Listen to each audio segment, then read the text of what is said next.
예, 안녕하십니까. 방금 소개받은 한국생산기술연구원 울산본부의 송호준이라고 합니다. 사실 오늘 이 자리가 이렇게 엄중한 자리인지 모르고 제가 여기 뭐 연구자의 소회라고 이렇게 제목을 달 만큼 좀 캐주얼하게 준비를 해봤는데요. 근데 어쨌거나 제가 오늘 좀 이러저러한 두서없이 말씀을 드리면서 국가연구개발과제 재원을 가지고 와서 저희가 미세먼지 악취 같은 울산시에서의 어떤 현안들을 해결해 나가는 과정들에서 제가 이제 그냥 연구과제를 하는 것이 아니고 리빙랩을 접목해서 해야 되기 때문에 느끼었던 그런 고충들과 또 장점들 이런 것들을 좀 두서없이 말씀을 좀 드려보겠습니다. 그래서 향후에 또 같이 논의할 수 있는 좋은 안건으로 좀 전달되었으면 좋겠다라는 그런 바람으로 발표를 시작하도록 하겠습니다. 제목은 국가연구개발사업에서의 지역문제 해결 리빙랩이고요. 부제로 악취 미세먼지 해결 연구과제의 소개와 연구자의 소회라고 좀 달아봤습니다. 크게 5개의 내용으로 발표를 하도록 하겠습니다. 먼저 연구자가 바라보는 리빙랩 정의에 대해서 말씀을 드리고요. 두 번째는 리빙랩 국가연구개발과제의 재원을 가지고 와서 또 수행을 하는 것과 또 수행 전 과정에 대해서 제가 생각하는 또 의견을 좀 말씀을 드려보겠습니다. 세 번째는 저희 한국생산기술연구원 울산본부에 수행하고 있는 울산에서 계절성 악취 이동식 환경차량 연구과제에 대해서 소개를 드리고요. 네 번째는 저희 생경울산본부의 조형태 박사라는 분이 수행을 하고 있는 미세먼지 악취 저감 버스 정류장 연구과제에 대해 소개를 드리겠습니다. 마지막으로는 전체를 마무리하면서 제가 느꼈던 좀 리빙랩 사업을 추진할 때 어려움들에 대해서 말씀을 드리겠습니다. 첫 번째 장표는 제가 오늘 발표를 준비를 하면서 리빙랩은 무엇인가를 제가 또 한 번 더 연구를 해봤습니다. 공부를 한번 해봤습니다. 그래서 다양한 리빙랩에 관한 정의가 존재하고 있고 한 연구자에 의하면 리빙랩에 관한 정의가 70가지가 현존한다고 합니다. 그만큼 리빙랩을 운영하고 있는 지자체에서도 또 어떤 문제에 따라서도 리빙랩에 관한 정의가 정말 천차만별이었거든요. 그럼에도 불구하고 저희가 이제 뭐 구글에서 검색하면 제일 상단에 나오는 이제 아마도 제일 많이 인용하는 그런 내용일 것 같아서 첫 번째 이제 서울대 교수님들의 정의를 한번 가지고 와봤습니다. EBS 생각의 열쇠 1000개 키워드라고 하는 그 TV 프로그램에서 방영이 되었던 내용들이고요. 먼저 서울대 사업과 이두각 교수님의 경우는 사회적 문제 해결을 위해 사용자 중심의 열린 혁신을 추구하는 실험실이라고 정의를 하고 있습니다. 예시로 미국 캘리포니아 오픈 인슐린 리빙랩이라는 것이 있는데 오른쪽 그림과 같이 제가 그 해당 사이트를 캡처를 해왔는데요. 캘리포니아에 뭐 지금 21세기에 현재로 벌어지고 있는 일이라고 합니다. 인슐린이 없어서 당뇨병 환자들이 지금 사망하는 사례가 굉장히 많다고 합니다. 왜냐하면 인슐린 가격이 비싸기 때문에 사용을 못하고 있는데 그런 비싼 가격을 해결하기 위해서 캡처의 상단에 보시면 바이오 해커들이 이렇게 의기투합을 해서 사진에 보이는 이런 오픈된 랩을 꾸미고 많은 사람들이 들어와서 같이 아이디어를 맞댈 수 있는 그런 공간을 제공을 해서 인슐린을 싸게 공급할 수 있는 문제를 해결하고 있습니다. 두 번째는 서울대 생명과학부의 홍성욱 교수님이 정의를 했는데요. 시민과학의 한 형태이다. 사용자들이 직접 문제를 찾아 나가면서 문제를 해결해 나가는 참여형 과제이다라고 하고 있고요. 국내에서 가장 유명한 사례입니다. 서울에 있는 북촌 한옥마을의 IoT 리빙랩이 성공적으로 수행이 되었었는데 여기는 이제 과학자와 주민 간의 상호작용으로 만든 기술이라고 제가 좀 언급을 해봤습니다. 이 부분은 간단히 설명드리자면은 한옥마을 한번 좀 다 가보셨을 거예요. 1년에 수백만 명의 100만 명 단위의 그 관광객들이 온다라고 합니다. 근데 북촌 한옥마을에 계시는 분들이 자기네 집이거든요. 주거 공간에 1년에 100만 명 단위로 관광객들 오셔가지고 수시로 들락날락하고 거기다가 저희 페트병, 물병 같은 것들을 막 아무 때나 버리고 하다 보니까 그런 쓰레기 문제 굉장히 심각했다라고 합니다. 그래서 연구자하고 주민하고 이렇게 머리를 맞대고 리빙랩 운영을 하면서 그다음에 이런 페트병들을 버릴 수 있는 전용 수거함들을 또 예쁘게 디자인해서 설치를 하고 페트병 같은 재활용 쓰레기를 버렸을 때 앱에 연동해서 자기한테 크레딧이 쌓이게 됩니다. 그럼 그 크레딧을 가지고 한옥마을에 있는 가게에 가서 할인받아가지고 물건을 살 수가 있는 그런 선순환의 아주 좋은 체계를 만들어서 성공적으로 쓰레기 문제도 해결하고 한옥마을의 상권도 살리는 그런 예시들이 있었습니다. 뭐 그런 국내 사례들이 존재를 하고 있고요. 그럼 리빙랩 출발은 무엇인가 제가 한번 찾아봤습니다. 저도 이제 MIT에서 시작이 되었다 이런 얘기는 알고 있었는데 조금 더 찾아보니까 MIT의 플레이스랩이라고 하는 것이 시초였다라고 보고가 되고 있습니다. 2004년에 MIT의 윌리엄 미첼이라고 하는 연구자가 플레이스랩이라는 이제 실험을 시작을 했습니다. 보시면 이제 인텔이라고 하는 기업과 연구를 시작을 한 것입니다. 그래서 지금 저희가 국내에서 하고 있는 사회 문제 혁신하고는 약간은 좀 다를 수도 있는데요. 어쨌든 MIT가 개발하고 있는 그 이제 혁신 기술들을 주거 공간에 접목을 해서 테스트를 해보고 싶었던 겁니다. 그래서 시장에 출시가 되기 전에 실제로 주거하면서 그 혁신 기술들을 사용해 볼 수 있는 공간을 제공하고자 아파트를 통째로 한 동을 빌려서 거기에 피험자들, 실험에 참가할 사람들을 모집을 해서 연구자들이 옆 동에 또 통째로 빌려가지고 이 사람들을 관찰하고 있고, 이 피험자들은 이 생활 공간에서 움직이는 동선들 그리고 혁신 기술들을 사용하는 시간들 이런 것들을 모니터링을 해서 이 실험이 성공적으로 진행이 되었고, 플레이스 랩 혹은 이제 제일 마지막에 보시는 리브 인 레버러터리라고 하는 이런 개념으로 시작이 되었다라고 합니다. 그리고 2년 후에 이제 비로소 리빙 랩이라는 정식 용어가 생겨나서 이렇게 리빙랩이 현재까지 오게 되었다라고 하고 있습니다. 그래서 여기서 제가 찾아보니까 그래서 정리를 하면서 키워드가 뭘까라고 했을 때 밑에 보시는 것 같이 일단 사회 문제 혁신이라는 것이 이제 키워드이고요. 이걸 해결하기 위해서 주민 혹은 사용자와 연구자가 필요하고, 그리고 기존의 방법들로 해결이 되지 않았기 때문에 혁신적인 해결책이 필요하다. 네 번째는 수요자와 주민과 연구사 간의 피드백과 상호 보완하는 그런 과정들이 필요하고, 마지막으로 현장 중심이라는 이런 키워드가 도출이 되는 것 같습니다. 여기까지 제가 이제 발표를 드리기 위해서 좀 혼자 좀 공부를 한 내용들 정리를 해보았습니다. 그리고 국가연구개발 과제에 리빙랩을 포함해서 이런 과제들을 저희가 수행을 하고 국가 재원을 끌어오기 위해서 제가 이제 좀 개인적인 경험을 토대로 한번 이렇게 정리를 한번 해봤습니다. 그래서 이거는 제 생각이라서 아마 다른 연구자들하고는 좀 일치하지 않을 수도 있는데 한번 정리를 한번 해봤는데요. 크게 한 6단계 정도로 정리가 되는 것 같습니다. 첫 번째는 사회 문제를 인지하고 공감대 형성이 필요합니다. 먼저 생활하는데 지속적인 불편함과 인적 물적 피해가 발생을 이제 하고요.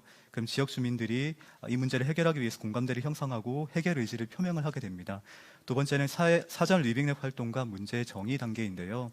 해결하기 위한 방향과 전략을 논의를 하는 단계이고, 특히 이때 이제 재원이 있으면, 우리 적게 재원이 있으면 사장 리빙랩이라는 것을 운영할 수가 있습니다. 해결하기 위한 수단에 대한 대략적인 방안이 제시가 되는 단계인 것 같습니다. 세 번째는 리빙랩 연구과제 재원이 확보가 되어야 합니다.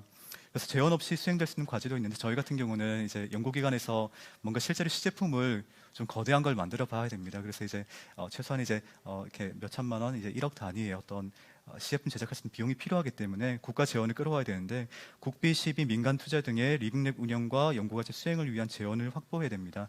국비 사업의 공모를 이제 하는 절차가 있고요. 문제의 명확한 정의, 주민의 목소리, 수요, 예산과 기간의 적정성, 실현 방안의 현실성 등을 고려해서 과제가 선정이 되게 됩니다. 떨어지기도 하고요, 물론.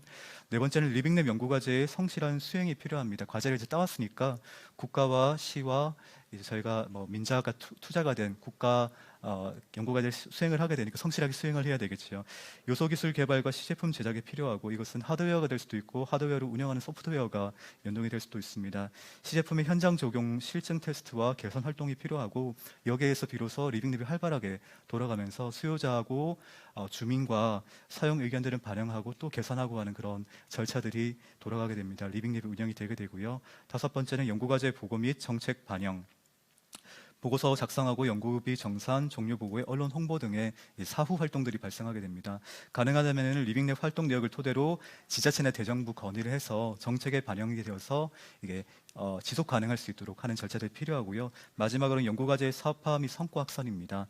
그래서 지역 문제 간단하게 해결될 수도 있겠지만, 이게 좋은 비즈니스 모델이 나와서 이제 어떤 참여하는 기업의 매출이 발생할 수 있고, 또 보다 좋기로는 이제 사회적 혁신 기업 같은 것들이 창업이 되어서 기업들의 어떤 매출과 신규 고용이 발생할 수 있으면 좋을 것 같고요. 그리고 타 지자체, 타 지역의 유산 사례가 있는 곳에 또 확대 보급되는 절차들이 필요하게 됩니다. 여기까지 제가 정리해본 국가연구개발 과제의 전 과정이라고 설명을 드릴 수가 있을 것 같고요. 그 이후에는 저희가 수행하고 있는 울산에서의 사회 문제로 이제 모두가 고통을 겪고 있는 악취, 미세먼지에 관해서 저희가 해결하기 위한 과제를 좀 설명을 드리겠습니다. 첫 번째 과제는 국가 계절성 악취 이동식 환경 차량 연구 과제를 소개를 해드리겠습니다. 이 과제는 제가 연구 책임자를 맡고 있는 과제인데요. 제목을 보시면 화학물질 사용 설비의 유지 보수 및 정비 시 발생하는 공정 유체의 악취 저감 기술 개발이라는 제목으로 과제를 이제 1년 3개월짜리 과제를 수행을 하고 있습니다. 여러분 잘 아시겠지만은 울산에 또 석유화학 단지가 있고요. 거기 많은 기업들이 울산에는 7천여 개 이제 중소 중견기업들 대기업까지 있습니다. 여기에서 그 한 달 정도, 1년에 한 달 정도 정기 유지 보수 및 정비를 하게 됩니다. 이때 저희가 이제 설비를 깨끗하게 다 클리닝을 했다라고 생각을 하는데 밸브를 열었을 때 또 플랜지라고 하는 그런 결합된 부위를 풀었을 때 거기서 살짝 유체가 새어나와서 그것이 계절풍을 타고 도심으로 날아와서 악취를 유발하는 경우가 굉장히 많이 있습니다. 그래서 그런 문제를 해결하기 위해서 기술 개발을 착수를 하게 되었고요. 결국에는 울산 안에서 쾌적한 생활 환경을 조성을 하고자 하는 목표가 있습니다. 이 악취에 관한 정의는 악취도 사실 여러 가지 물질이 있지만 저희는 여기서 특별히 발암 물질이자 미세먼지 원인 물질과 이제 또 동등합니다. BTX류, 벤젠, 톨루엔, 자일렌이라고 하는 특별한 화학 물질을 타겟으로 하고 있고요. 여기서 악취가 많이 발생하게 되는데 이 물질에 의해서 저희가 함께 연구를 참여하는 개발 기업은 오른쪽에 보이는 것 같이 화학 사고 방제 차량을 보유를 하고 있습니다. 그 방제 차량을 개조를 해서 거기에 이 악취가 발생할 수 있는 곳으로 공장으로 가서 거기서 악취를 좀 뽑아낼 수 있게끔 하는 흡수제 기술을 탑재를 하려고 하는 것입니다.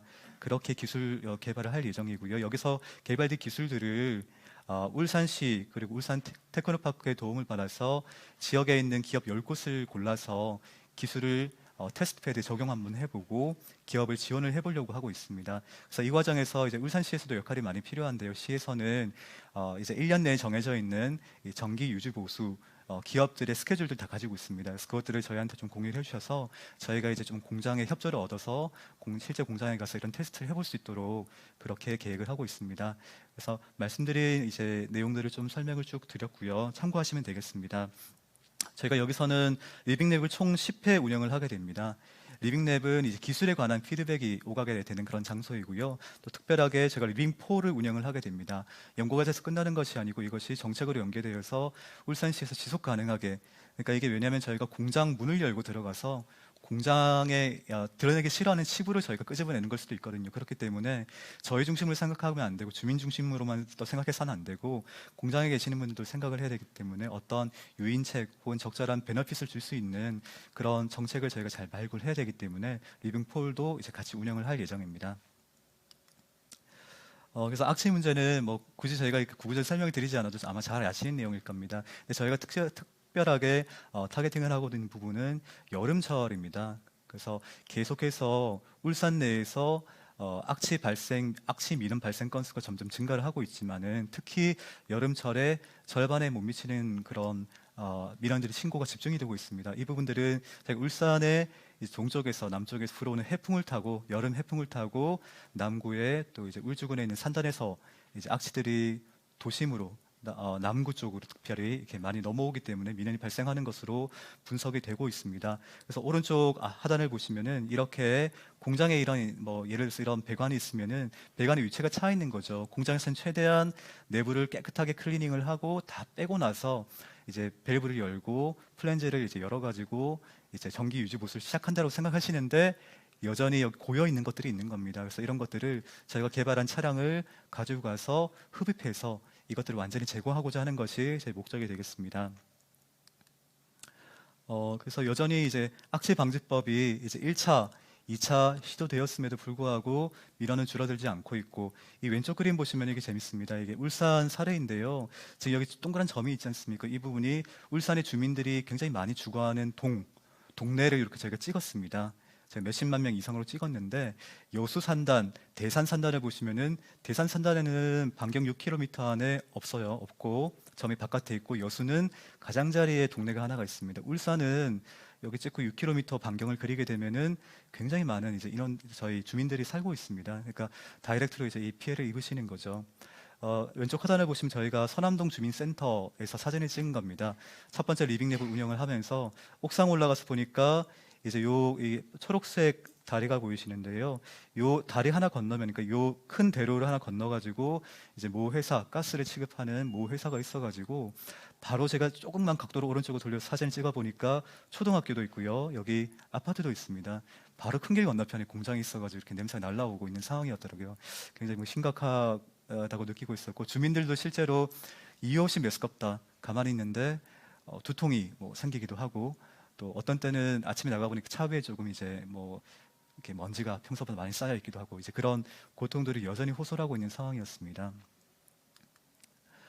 저희가 이 본 과제를 하기 전에 사전 리빙랩을 7회 가량 미팅을 진행을 했었습니다. 그래서 이 리빙랩 진행한 결과를 가지고 도출된 결과로 저희가 정부를 설득해서 정부 예산을 끌어온 사례이거든요. 그래서 보시면 저희가 오른쪽과 같이 7회 정도 리빙랩을 운영을 했었고, 하나하나 사례를 보시면은 1차 미팅 때는 특정한 기업에 가서 유해 화학물질 유출 대응을 위한 기술들을 한번 파악을 했습니다. 현장 견학도 하게 되고요. 두 번째는 저희 한국생산기술연구원에서 미세먼지, 온실가스, 악취 저감 위한 대기오염 연구개발 활동하는 실험실도 좀 보여드리고, 그래서 연구자들이 이런 노력을 하고 있습니다라고 또 소개를 드렸습니다.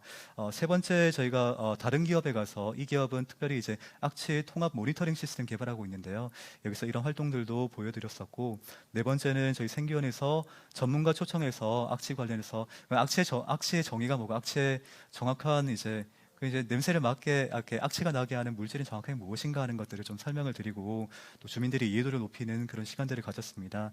자, 5차부터 7차까지는 그래서 구체적으로 연구 방향을 수립해 나가는 그런 과정들이었습니다. 여기에서 제가 일일이 기재를 하진 않았지만 1차부터 7차까지 주민들이 굉장한 이제 악취에 관한 어려움과 애로사항들, 불편함들, 그런 것들을 너무 많이 호소를 해주셨어요. 그래서 여기서 제가 느꼈던 리빙랩 운영 때 제 연구자의 개인적인 고민은 뭐였냐면은, 이제 주민들은 제일 먼저 필요한 것이, 지금 내가 냄새가 나는데 어떤 공장에서 어떤 물질이 새어나오고 있는 건가, 이게 제일 궁금하세요. 근데 저희가 공급할 수 있는 기술은 그게 아니거든요. 그래서 여기서 약간 저희가 줄 수 있는 것과 또 주민들이 바로 원하시는 것들이 약간 이렇게 접점이 잘 형성이 되지 않을 수도 있겠다라는 생각을 했었고, 제가 이 본 과제 들어가면은 예산과 기간이 이만큼입니다. 그리고 저희가 공급할 수 있는 기술은 이런 겁니다라는 그런 말씀을 드리고 나서 주민들과 지속적으로 이렇게 좀 범위를 좁혀 나가서 최종적으로 연구과제에 진과 같은 모양으로 연구과제에 잡혀지게 됐었거든요. 그래서 그런 부분에서 조금 이제 주민들이 지금 필요로 하는 것과는 조금 미스매치가 있을 수도 있겠다. 하지만 저희는 뭐 다행히 코디네이터가 잘 역할을 해주셔서 이런 부분들 잘 잡혀 나갔었습니다. 그래서 저희 주민들의 의견을 반영하여서 좀 연구 내용들을 스코프를 좀 줄여나가는 작업들을 진행을 했었습니다. 그래서 저희가 생기원 그리고 개발하는 기업, 울산광역시의 역할로 인해서 계절성 악취로 인한 주민 피해를 해소하고자 하는 그런 목적을 가지고 열심히 연구를 하고 있습니다. 이거는 저희 그 최종 아웃풋 이미지입니다. 그래서 개발한 흡수제를 가지고 오른쪽에 보이는 이런 이동식 차량에다가 요 트레일러 있는 요 부분에다가 개발한 기술을 탑재를 합니다. 특히 이제 스크러버 기술이라고 해서 가스를 정제하는 기술, 분리 정제하는 기술인데요. 담아서 이제 설비 유지 보수를 하는 곳에 가서 유체가 있는 곳, 여기다가 이런 식으로 챔버를 씌웁니다. 챔버를 씌우고 감압을 해가지고 이 유체를 전부 다 제거를 하거나, 아니면 이 차량에서 끝부분에 이렇게 커넥터라고 하는 부분을 연결해서 그 이제 원인 물질이 새어나올 수 있는 그 지점까지 이렇게 연결해서 이제 효과적으로 그 악취들을 모두 끌어다 드리는 이제 이런 기술들을 개발을 하고 있습니다. 그 표준 절차서 같은 것들도 마련해서 진행을 하고 있습니다.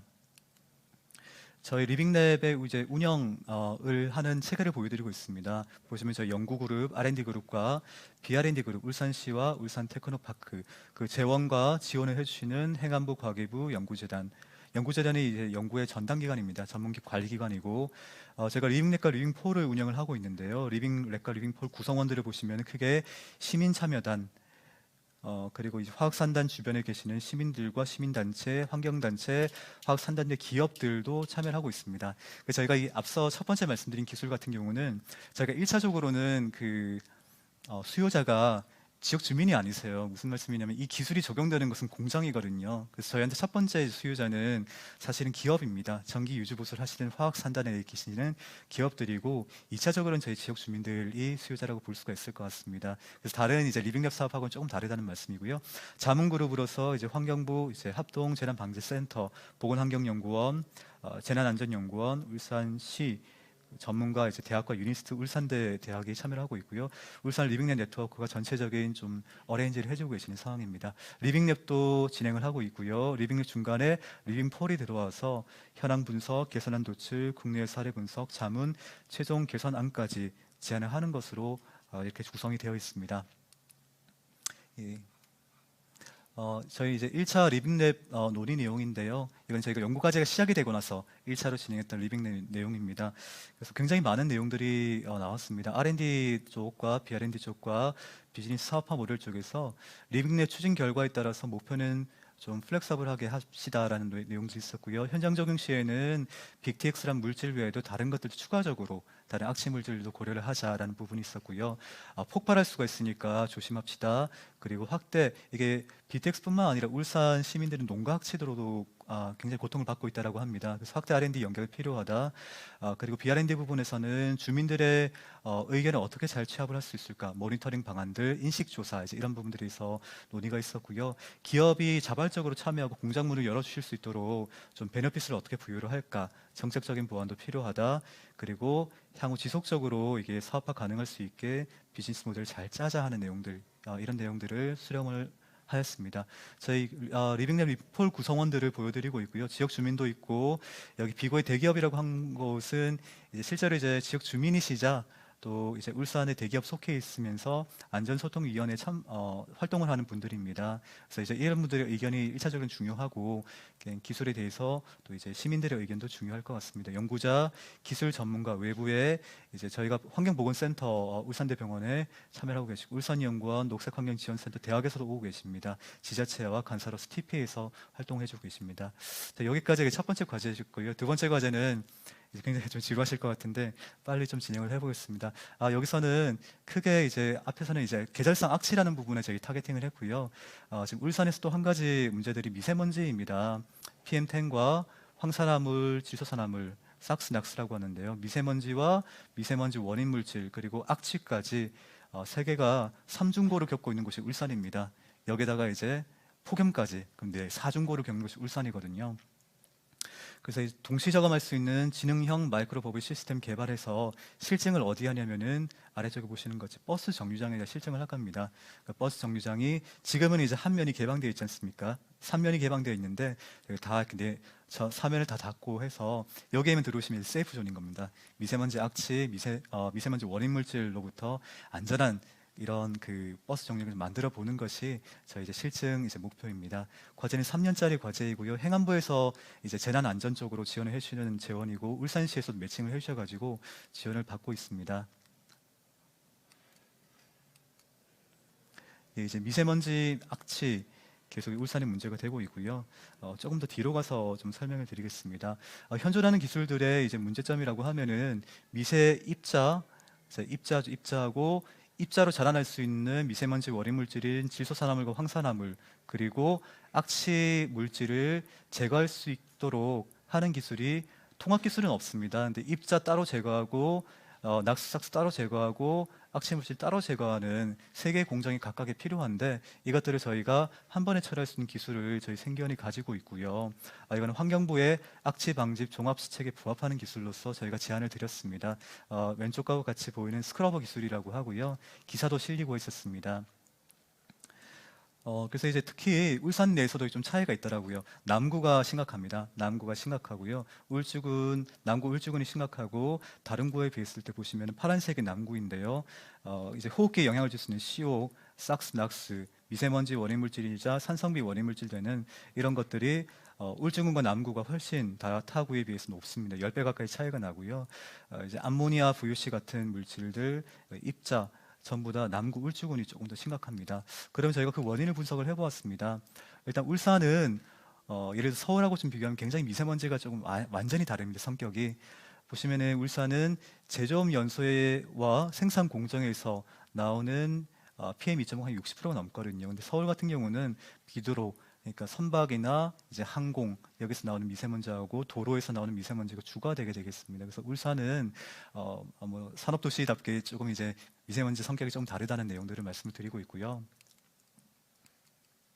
그래서 보시면은 한창 이제 미세먼지가 심할 때 특히 여름철 데이터입니다. 7월 달 데이터인데 7월 초, 7월 중하순까지 넘어가는 기간들인데요. 이건 2018년이었습니다. 저도 그때 이제 매일마다 미세먼지가 빨간색 뜨는 거 보고 굉장히 놀랐었는데 그때 보시면은 울산이 타 시도에 비해서 굉장히 미세먼지 농도가 높게 되고요. 환경 분석 자료에 의하면은 대기 정체에 의해 가지고 원래 편서풍 타고 미세먼지는 빠져야 되는데 빠지지 못하고 오히려 계절풍을 타고 도심으로 이동을 하는 것들을 볼 수가 있었습니다. 예, 그렇게 저희가 악취와 미세먼지 모두 문제가 있는 것들을 확인하게 되었고요. 저희가 이제 이런 마이크로버블 시스템을 개발해서 버스 정류장을 한 3곳 정도 운영을 하게 됩니다. 그 리빙랩도 운영을 하면서 이 부분 특히 주민들의 의견이 많이 반영이 될 수 있는 게 여기 터치 스크린을 달 겁니다. 그럼 주민들이 들어오셔가지고 여기가 얼마나 깨끗하고 편의성이 있는지 이런 것들 설문조사할 수 있게 이렇게 장착을 할 예정이고요. 그리고 이 데이터들을 여기서 끝내지 않고 울산시에 2023년에 구축될 예정인 데이터댐에다 데이터를 전부 다 보내게 됩니다. 예, 그렇게 저희 향후 계획까지도 가지고 있습니다. 저희 설치 위치가 되겠습니다. 그래서 여기서도 이제 연구기관 산하경과 협력기관 그리고 이해관계자, 수요자, 주민들과 이렇게 협업을 할 예정이고요. 그래서 협업 방안들은 이렇게 좀 구성을 하고 있습니다. 사실 아직까지 저희가 과제 시작된 지 얼마 안 됐기 때문에 다음번에 혹시 기회가 있으면 이 부분을 더 상세히 말씀드릴 수 있도록 하겠습니다. 예, 이것도 저희 향후 계획이고요. 시간이 많이 갔기 때문에 저희 정리를 하겠습니다. 저희 연구과제 수행을 하면서 제가 느꼈던 연구자로서의 고민인데요. 한 7가지 정도 정리를 해봤습니다. 일단은 과제를 일단 시작을 하는데 저희는 이제 일반적인 연구 과제인 줄 미세먼지 과제인 줄 알고 과제를 시작을 했는데 리빙랩을 하라고 하십니다. 근데 이제 8회, 10회를 하라고 의무적으로 하라고 하십니다. 그러니까 리빙랩이 무엇인지 잘 모른 채 연구 과제 착수했을 때 이제 조금 저희가 허둥지둥 할 수 있다라는 그런 부분들, 그래서 리빙랩에 대해서 약간은 공부가 필요하고 연구자들이 방법론은 약간은 조금 배울 필요가 있겠다는 생각이 들었고요. 두 번째, 주민들이 실제로 원하는 것과 연구자가 제공할 수 있는 기술의 격차가 있을 수가 있다라는 부분들, 그래서 잘 맞춰가는 것들이 필요하겠다. 예산과 기간을 또 고려해서 또 우선순위를 잘 정해야 될 것 같습니다. 세 번째, 주민이 먼저인지 수요자가 먼저인지 한 고민이 필요합니다. 저희가 첫 번째 과제 설명드린 것 진행을 하면서 계속 이제 논의가 헛돌길래 이게 왜 그럴까 고민해 보니까 이게 1차적인 수요자가 기업인데 공장 엔지니어들인데 그분들이 배제된 채로 저희 논의를 하고 있으면 계속 헛돌더라고요. 그래서 코디네이터가 방향을 잘 잡아주셨던 기억이 나고요. 네 번째는 리빙랩도 연구자가 혹은 코디네이터의 운영 경험에 많이 의존하고 있다는 것이고, 다섯 번째는 연구자 혹은 기업이 수행하고 싶은 연구 과제를 위해 리빙랩이 활용될 가능성.